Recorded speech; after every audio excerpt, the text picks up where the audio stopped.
Hey guys, Kyle, the Dead Knight of Anime here, bringing you my review for Fire Force Episode 9. And okay, so to start off with pretty much last week, if you remember, I mentioned that Episode 8 had skipped out on a scene of Karim and Fire Force Company 1, like pretty much fighting a basically small group of Infernals.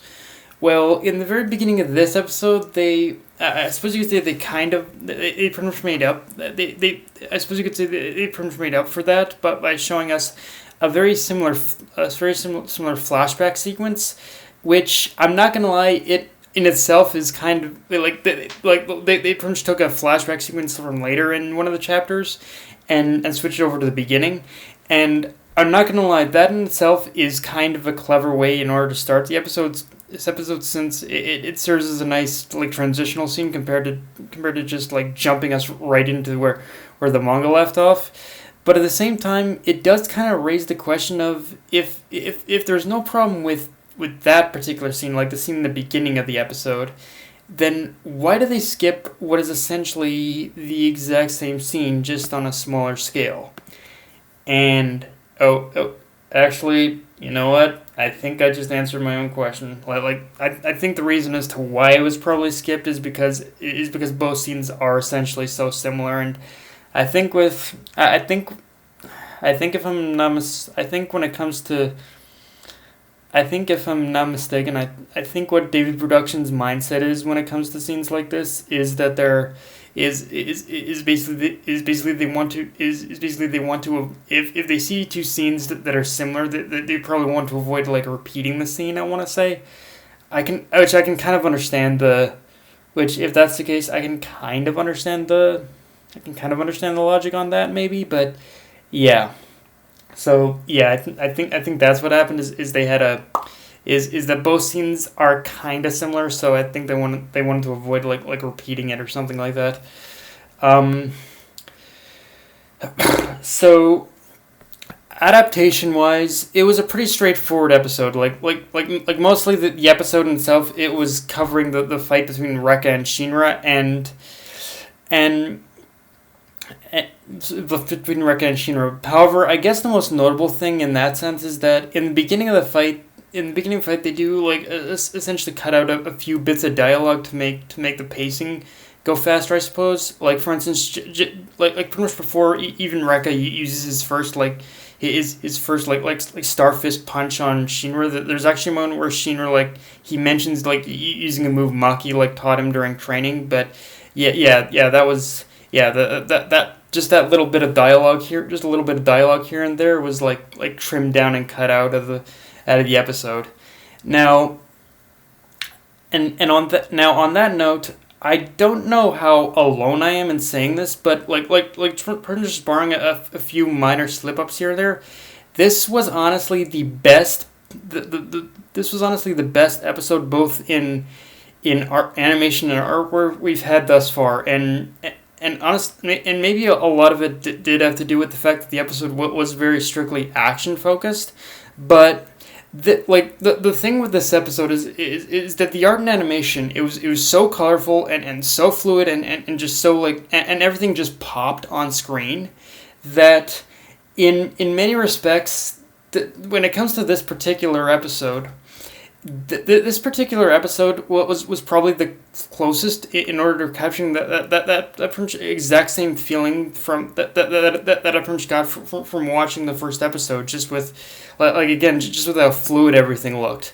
Yeah, I don't know. There's something about this particular episode this time around where everything was handled so like perfectly and perfect was handled so pretty much near perfectly that a lot of the times it did feel like I was watching it did feel like a lot of times it reminded me of watching like the very first episode of Fire Force again. Like everything was just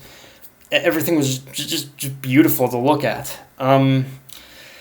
Yeah, I don't know how else to explain it to you guys, but yeah, it was one of those rare episodes where yeah, it's like ever since honestly, like I think we can all agree that ever since past episode 1, the adaptation of the anime has been a little hit and miss, art and animation wise. Obviously, a lot of it out of David Production's hands, only due to the whole, only due to the probably due to the whole like from Kyo Annie like the Kyo Annie fire. But yeah, with this episode, this was like the first one where I'm like, you know what, I got some very similar feelings of watching the very first episode again. So yeah, I gotta give kudos to David Productions for just making a genuinely very good episode. And is it too much to ask that we end up getting a lot more episodes like this? Just saying, like, I know we're still gonna have bumps in the road, but if we could just kind of at least measure up somewhat to this kind of, at least reach like half of this kind of quality, I'm all good for that. But yeah, obviously I know making an anime is not that easy. Now the one negative thing I will say though is that in the back half of the episode, in the back half of the episode, they pretty much skipped over like a chapter and a half worth of material. So it's one of those things where we're pretty much based off previous episodes. I want to assume it's a case of David Productions like once again like streamlining the events in an episode over like overcrowding it. So either we're going to see those events that were skipped over like in next week's episode, or they're going to be skipped over altogether. And for anyone who's wondering as to what events I'm talking about, like pretty much when it comes to the manga, there's a whole sequence in the manga that pretty much shows like Fire Force Fire Force Company 5, Fire Force Company 8. Like Fire Force, like even company, like a new Fire Force company, Company 7, like it all shows them like pretty much fighting a pretty much giant behemoth infernal, and I think Fire Force Company 2, but yeah, it shows them all defeating an infernal, and yeah, in this episode that they pretty much completely skipped over it in favor of streamlining the episode just down to like the fight of Kareem and Shinra fighting like pretty much like Rekka and those white hooded guys. But with this episode, yeah, it completely cut that out. So yeah, I'm hoping what happens is that next week and next episode they pretty much cover those events, because as I said, it's that particular scene, it does help introduce us to like, it helps us to introduce us to some fairly important characters, I would say. But on the other hand considering if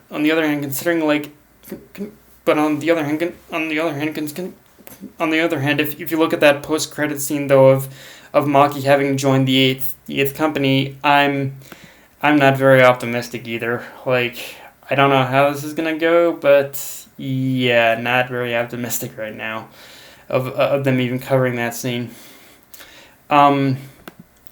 Now, and one major thing we pretty much learn in this episode is that the origin of Shinra's power, it comes from something called the Adolla burst. And right off the bat, even though there was a lot of sciencey and religious jargon with this explanation, it essentially means that the origin of Shinra's powers are that of pure fire. And between the bug's reaction to Shinra and what happened with the kid's transformation, we can pretty much assume at this point that the Adolla power is a kind of power that's kind of that only the third generation possess.